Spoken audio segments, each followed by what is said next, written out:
আমার কোনো ঠিকানা নাই, পদ্মা মেঘনা যমুনা আমার ঠিকানা। সেই বেগম খালেদা জিয়া কে নিয়ে অনেক অট্টহাসি করা হয়েছে, অনেক আর কি করেছে। শেখ হাসিনা বলেছে তো মরেই গেছে, ও নেশা করে, ওর আর বেঁচে থাকার দরকার কি, ওর চিকিৎসার দরকার কি। আল্লাহ পাকের অশেষ রহমত এবং আল্লাহ পাকের কারিশমা দেখেন। শেখ হাসিনা যে খালেদা জিয়াকে আপনি দেশ থেকে বাইর করে দিয়েছিলেন এক কাপড়ে, সেই খালেদা জিয়া আজকে দেশে সম্মান পাচ্ছে, সেনাবাহিনীর কাছে সম্মান পাচ্ছে, রাষ্ট্রপতির কাছে সম্মান পাচ্ছে, সর্বোপরি সারা বিশ্বাসকে সম্মানিত হচ্ছেন। আর শেখ হাসিনা যিনি বড়াই করে বলেছিলেন, অহংকার করে বলেছিলেন 1941 সাল পর্যন্ত ক্ষমতায় থাকবো, আপনি শেখ হাসিনা কিন্তু আর বাংলাদেশের মাটিতে নাই। আজকে কোথায়? আজকে আপনি ভারতের মাটিতে, আজকে আপনি স্বামীর বাড়িতে যাচ্ছেন, সেই স্বামীও বলছে রাখা যাবে না, ভারত নষ্ট হয়ে যাবে। আজকে আসছে, আজকে সেই কথা আসছে যে শেখ হাসিনা হচ্ছে একটা গন্ডগোলী জিনিস, যেতে যাবে সেটা নষ্ট করিবে, বুঝছেন? সার পোকা যেতে যাবে সেটা কামড়াইবে, ওয়া বুঝিবে না যে খুঁড়া যাচ্ছ না কাপড় যাচ্ছ, ওয়া হচ্ছে সার পোকা। সেই সার পোকা বিদায় হয়েছে। অনেকে বলছে যে আবার শেখ হাসিনা আসছে। হায় হায় রে, কেন শেখ হাসিনা আসিবে?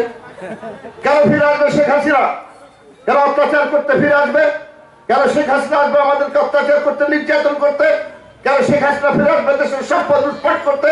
কেন শেখ হাসিনা ফিরে আসবে এদেশের হাজার লক্ষ কোটি টাকা বিদেশে প্রদান করতে? কেন শেখ হাসিনা আসবে আয়না ঘর তৈরি করে আমাদের অসংখ্য মানুষকে গুম করতে? কেন হাসিনা ফিরে আসবে আমাদের দেশে অসংখ্য মানুষকে খুন করতে? কেন হাসিনা ফিরে আসবে এই বাংলাদেশকে ভারতের হাতে তুলে দিতে? আমরা কোনদিন এটা হতে দিব না, আমরা হতে দিব না।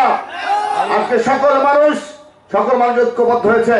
আজকে এই অন্তর্বর্তীকালীন সরকারের প্রধান হচ্ছেন ডক্টর ইউনূস। ডক্টর ইউনূসকে আমরা বলেছি আমরা সহযোগিতা করবো এদেশের মঙ্গলের জন্য, এদেশের ভালোর জন্য, স্বৈরাচারী হাসিনা সরকার যেন আর তাদের প্রত্যাখ্যানের জন্য কোনোদিন বাংলার মাটিতে জায়গা না পায়, সেই চেষ্টা আমাদের করতে হবে ইনশাআল্লাহ। তাই ভাইরা আমার, আমরা সবাই সতর্ক থাকবো, সবাই সচেতন থাকবো। যে কোনো মুহূর্তে এই শেখ হাসিনা স্বৈরাচারী প্রত্যাখ্যারা বাংলার মাটিতে ঢুকে বাংলার মানুষকে আবারও সন্ত্রস্ত করতে পারে, বাংলার মাটিকে আবার অপবিত্র করতে পারে। এই অপবিত্রতার হাত থেকে, এই সন্ত্রস্ততার হাত থেকে দেশকে রক্ষা করার জন্য আবার বৃদ্ধ বনিতা, কামার, কৃষক, কুলি, ভ্যানালা, রিক্সাওয়ালা যত আছেন সবাইকে ঐক্যবদ্ধ থেকে এই হাসিনা সরকারের বিরুদ্ধে দাঁড়াতে হবে। আজকে আমি অন্তর্বর্তীকালীন সরকারের কাছে আমি অনুরোধ করতে চাই, পাশাপাশি দাবি দিতে চাই। এই সরকারে যারা কেউ থাকলে আপনারা শুনে রাখেন, আজকে সারের দাম অনেক বেশি। আজকে সার গোডামে আছে, যে ডিলারদের দিয়েছেন এই ডিলাররা হচ্ছে আওয়ামী লীগের প্রেতাত্মারা। চলি যার জন্য আমরা জানি যে ষড়যন্ত্র চলছে, এই দেশে ষড়যন্ত্র চলছে এখন পর্যন্ত, ষড়যন্ত্র করে এই দেশের সরকারকে বিপর্যস্ত করে এই সরকারকে অসুস্থ অবস্থার মধ্যে ফেলে আবার ক্ষমতা আসতে চায়। এটা আর হবে না ইনশাআল্লাহ। আমরা এই দেশের মানুষ ঐক্যবদ্ধ থাকি।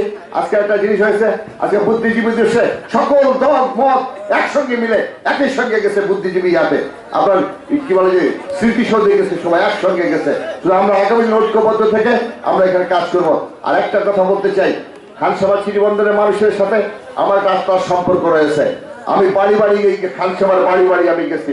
দীর্ঘদিন এই সরকারের অত্যাচার নির্যাতনের কারণে হয়তো আপনাদের সাথে আমি ঠিকভাবে আপনাদের গ্রামে গ্রামে বাড়ি বাড়ি যেতে পারি। ইনশাআল্লাহ সেই দিন চলে আসছে।